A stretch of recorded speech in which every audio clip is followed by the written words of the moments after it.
Okay, so today what we're going to do is we're going to learn how to make box plots. And box plots are made from what we call the 5-number summary, what we have over here. And the 5-number summary is made up of the minimum, the lower quartile, which is kind of like the median of the first half of the data. So that would be another good name for it, would be the median of the first half.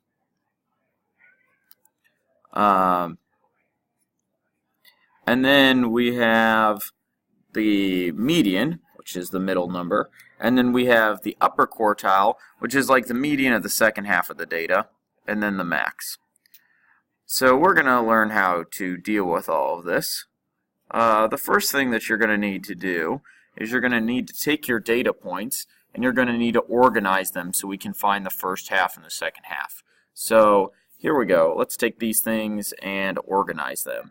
So we're going to have 4, 8, 16, I'm going to cross these out when I write them. 20, 28,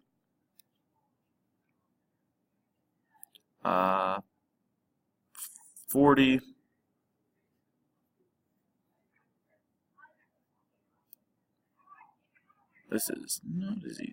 40, make sure I have my pen again, 44, 48, and 52. So now let's find all these numbers. Obviously the minimum number is 4 because that is the lowest one, and the biggest number is 52. Now how you find the middle number is you count to the halfway point. So I go 1, 2, 3, 4, 5, 6, 7, 8, 9 numbers. So the middle point would be the 5th number in, because that's kind of the halfway point, because we have like 4 data points here and 4 data points here. So 1, 2, 3, 4, 5. There is my middle number. That is going to be my median. Now we got to find the median of the lower half. Now in this one you have an even number. So when you're like, oh, I got to find a median with an even number, you find the halfway point between your 4 data points, which would happen right here. So that's going to be my halfway point. And how you find the halfway point between these two is you take an average. You go, okay, 8 plus 16 gives you 24 divided by 2. The halfway point for this thing would be 12. And that would be our lower quartile, because that's kind of the median of the first half of the data.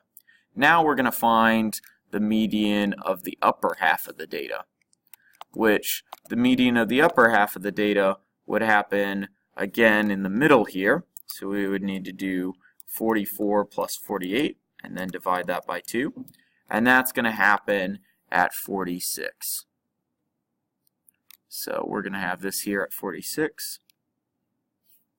And now we have our 5-number summary. After you've got your 5-number summary, all you're going to do is you are going to draw your box plot. And you're going to make a tick mark at all those 5 numbers. We do need to find a consistent number line way to go about this. And I think counting by, since our lowest thing is 4, and we have to go all the way to 52, counting by maybe 10s would be the best. So let's go 0, 10, 20, 30, 40, and 50.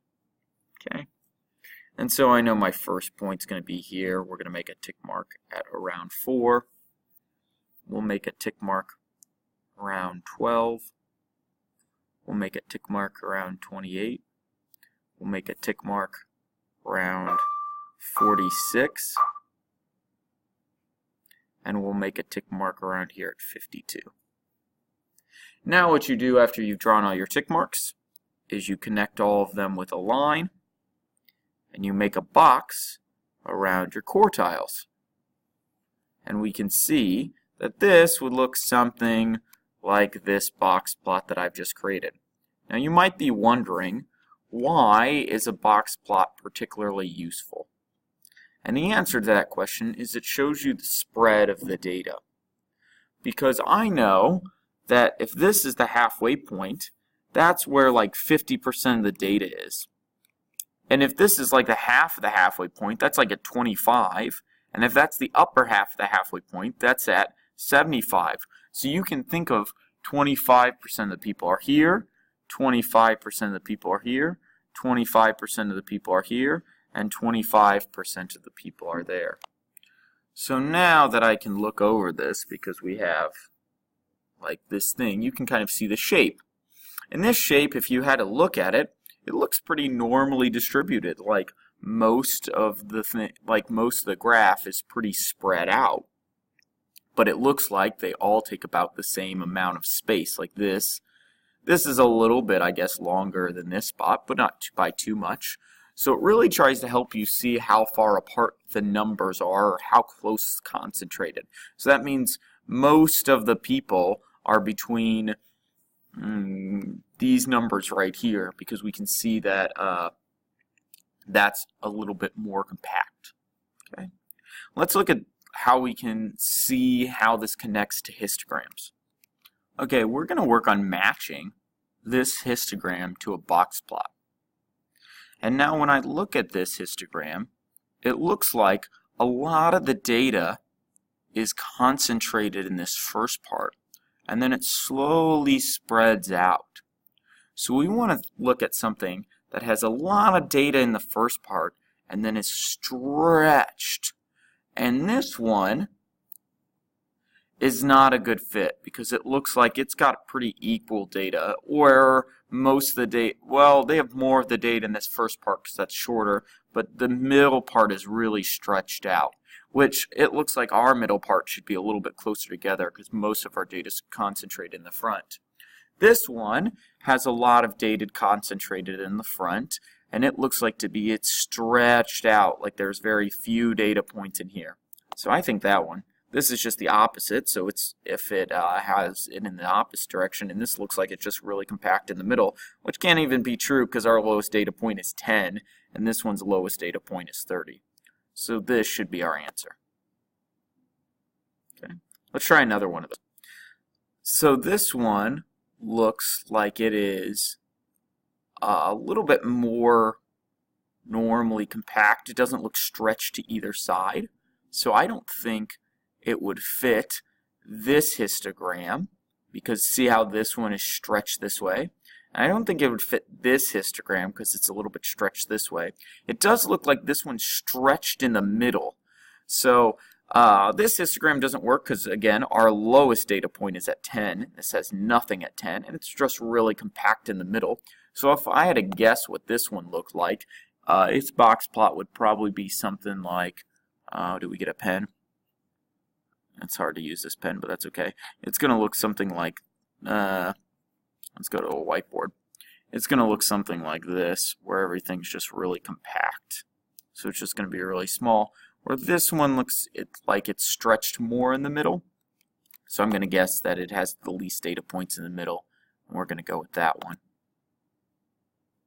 Okay, let's do one last kind of histogram to box plot. And again, this is describing our shape, and we're going to get some names in a second for the shape. Okay, so when I look at this box plot, I can see that it's really stretched this way. So if it's really stretched this way, it's really stretched to the left. So that means I have the least data points to the left, and we can see that this one is stretched to the left. So we're going to choose that one right here. Okay. Box plots and histograms are similar. Histograms do a better job of just showing you the overall shape of the data and where the most and least things are. Box plots are a better, to show you the spread, or how spread out the data is and what points are being stretched. So this we would call skewed left, and it's skewed left because it's stretched out to the left. This over here, so this one is skewed left. This over here we'd call skewed right because it's stretched out to the right. This doesn't have a special name. If it's stretched in the middle and stretched out on the sides, it doesn't get a special name. And this one right here, we'd call a little bit more symmetrical. It's not quite normal. Normal's kind of a loaded word, but we would say that this is pretty symmetrical because it's exactly symmetrical on each side. So just have an idea in some of those words as you're going about it. And today our real goal is just to see if we can tell what the kind of graphs look like.